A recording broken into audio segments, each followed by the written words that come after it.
What a season it's been. How would you describe this season for your team? Wow. In a word, adversity. It's been challenging, obviously. Our team has gone through a lot in the last year, and losing two players is just devastating and tragic. But I think our guys have done a great job of staying positive and working through things. This is the type of thing that we're not going to get over it, but we'll get through it, and that's what we're doing. And we've had great leadership from our upperclassmen, and I'm very proud of our guys for the way they've handled it. Yeah, Coach, you bring that up. You and your team have had to endure those two tragedies with the players that lost their lives, Ty Jordan in December and then Aaron Lowe on September 26th. So how did you comprehend and handle something so sudden with your team? Well, it was, something that you don't have a blueprint for. Definitely the most difficult thing I've ever had to deal with as a coach, and the biggest challenge. It was two different circumstances when we lost the players. We lost Ty during a break. Everyone was at home. It was the Christmas break, and nobody was in town, so we had to do everything via Zoom with team meetings and so forth. And then when Aaron passed, it was right in the season, during the season, and so a whole different dynamic. We took the team in both instances over to Texas for the memorial services, and I think that gave our guys some closure. And we've also done, in my opinion, a terrific job, as a university and as a program of memorializing these two guys and making sure that they stay in the forefront of our minds. Coach, and I'm interested because coaches handle their weekdays so structured. You're a football coach. You're about discipline. And then something like this happens. How did this change you? Well, it caused you to reflect and understand that there's certainly things that are a lot bigger in football and a lot more important, and the fragility of life, and to appreciate every day and every opportunity that you have. From a football perspective, there's no easy way to make a turn from tragedy to football, but you guys did start the season 1-2, Coach. At any point in time, you guys were the Pac-12 South favorites along with USC. Arizona State was in there, but at 1-2, what happened in your locker room to get this thing to the point of where we are now? Well, we were going through some things as a football team early on. We had a quarterback change in Game 3, and that really seemed to give us a spark. We put Cam Rising in the game towards the end of Game 3. The team really responded to that. He's played terrific ever since. Our offensive line has really developed and played much better football in the last 6-7 games than we did early on, and so there was a few things that contributed to it.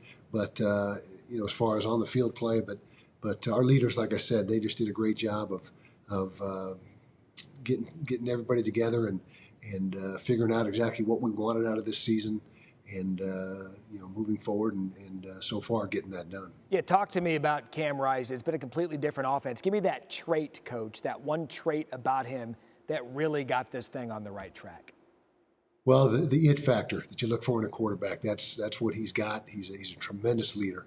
The players really respond to him. They rally around him, and he's a fierce competitor. And it all starts with him on offense. He's the catalyst. He's in the top 10 in the nation in QBR, so he's statistically he's doing a phenomenal job.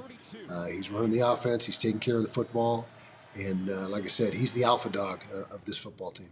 This weekend, we mentioned a second ago, you have Oregon at home, 7:30 Eastern on ABC. It seems like to me the community of Salt Lake City has been wrapping its 52,000 fans around their arms, around you and this program. What does having this game at home do for this team?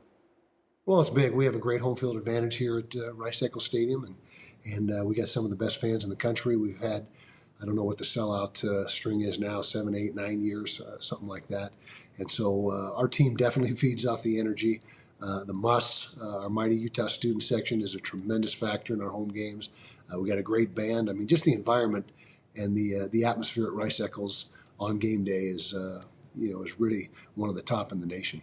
All right, Coach, I'm going to brag on you a little bit. With a win Saturday, you become the all-time winningest coach in Utah history. Just to be tied is remarkable. You turn 62 next week. You have 141 wins at Utah.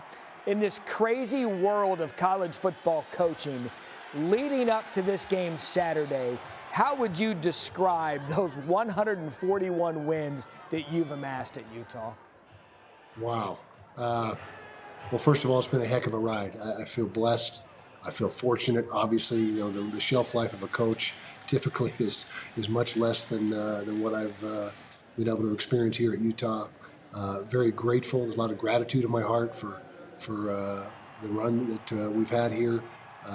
Fortunate to have really good players come through here, and that's what a milestone, I guess you can call it like that, is all about. It's the players. It's the assistant coaches that have stood side by side with you, and really it's a program goal, or not goal, but a program milestone, and something that is accomplished by many, many people. It really has been fun to watch what you've done with that program at Utah once you guys got into the Pac-12. And, Coach, if it means anything, at 62 years old, I'd still put you at the top of a list of coach I wouldn't want to get in a cage fight with. So if that means anything to you, there's a final compliment for you. I'll take that as a compliment. Thank you. Coach, best of luck this Saturday. Can't wait to watch 7:30 Eastern ABC against Oregon. Kyle Whittingham, head coach of Utah. Coach, thank you. Thanks for watching ESPN on YouTube. For live streaming sports and premium content, subscribe to ESPN+.